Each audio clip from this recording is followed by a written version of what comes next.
صحیح بخاری حدیث نمبر 3۔ نبی کریم صلی اللہ علیہ وسلم پر وحی کا ابتدائی دور اچھے سچے پاکیزہ خوابوں سے شروع ہوا۔ آپ صلی اللہ علیہ وسلم خواب میں جو کچھ دیکھتے وہ صبح کی روشنی کی طرح صحیح اور سچا ثابت ہوتا۔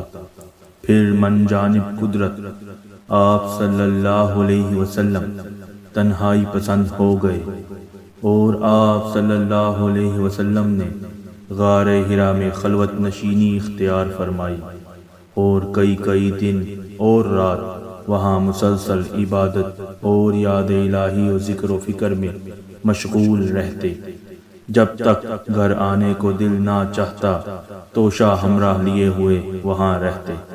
توشہ ختم ہونے پر ہی اہلیہ محترمہ خدیجہ رضی اللہ عنہا کے پاس تشریف لاتے اور کچھ توشہ ہمراہ لے کر پھر وہاں جا کر خلوت گزین ہو جاتے۔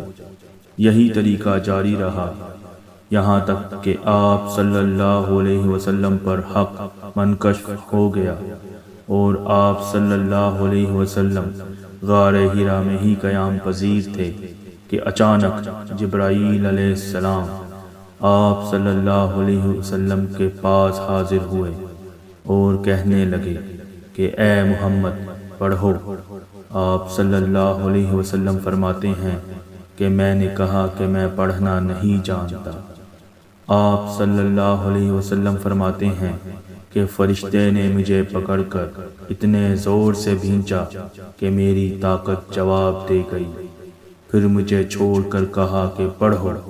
میں نے پھر وہی جواب دیا کہ میں پڑھا ہوا نہیں ہوں۔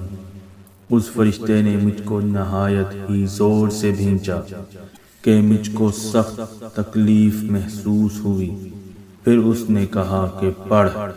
میں نے کہا کہ میں پڑھا ہوا نہیں ہوں۔ فرشتے نے تیسری بار مجھ کو پکڑا اور تیسری مرتبہ پھر مجھ کو بھینچا، پھر مجھے چھوڑ دیا اور کہنے لگا کہ پڑھو اپنے رب کے نام کی مدد سے جس نے پیدا کیا اور انسان کو خون کی پھٹکی سے بنایا، پڑھو اور آپ کا رب بہت ہی مہربانیاں کرنے والا ہے۔ بس یہی آیتیں آپ صلی اللہ علیہ وسلم جبرائیل علیہ السلام سے سن کر اس حال میں غار حرا سے واپس ہوئے کہ آپ صلی اللہ علیہ وسلم کا دل اس انوکھے واقعہ سے کانپ رہا تھا۔ آپ صلی اللہ علیہ وسلم خدیجہ رضی اللہ تعالی عنہا کے ہاں تشریف لائے اور فرمایا کہ مجھے کمبل اوڑھا دو، مجھے کمبل اوڑھا دو۔ لوگوں نے آپ صلی اللہ علیہ وسلم کو کمبل اوڑھا دیا۔ جب آپ صلی اللہ علیہ وسلم کا ڈر جاتا رہا تو آپ صلی اللہ علیہ وسلم نے اپنی زوجہ محترمہ خدیجہ رضی اللہ تعالی عنہا کو تفصیل کے ساتھ یہ واقعہ سنایا اور فرمانے لگے کہ مجھ کو اب اپنی جان کا خوف ہو گیا ہے۔ آپ صلی اللہ علیہ وسلم کی اہلیہ محترمہ خدیجہ رضی اللہ عنہا نے آپ صلی اللہ علیہ وسلم کی ڈھارس بندائی اور کہا کہ آپ کا خیال صحیح نہیں ہے، اللہ کی قسم آپ کو اللہ کبھی رسوا نہیں کرے گا۔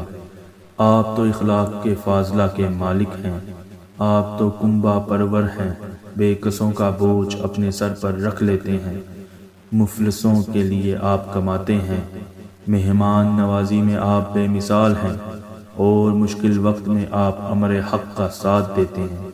ایسے اوصاف حسنہ والا انسان یوں بے وقت و ذلت و خواری کی موت نہیں پا سکتا۔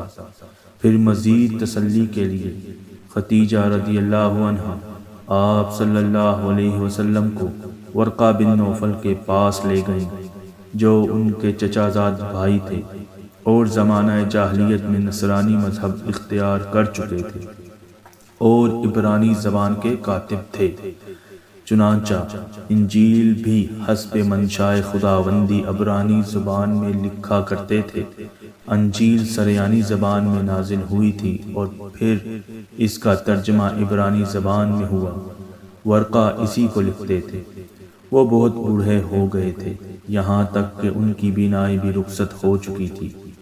خدیجہ رضی اللہ عنہا نے ان کے سامنے آپ صلی اللہ علیہ وسلم کے حالات بیان کیے اور کہا کہ اے چچا زاد بھائی، اپنے بھتیجے محمد صلی اللہ علیہ وسلم کی زبانی ذرا ان کی کیفیت سن لیجئے۔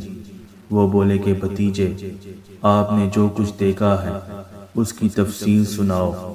چنانچہ آپ صلی اللہ علیہ وسلم نے از اول تا آخر پورا واقعہ سنایا، جسے سن کر ورقہ بے اختیار کر بول اٹھے کہ یہ تو وہی ناموس معزز رازدان فرشتہ ہے جسے اللہ نے موسیٰ علیہ السلام پر وحی دے کر بھیجا تھا۔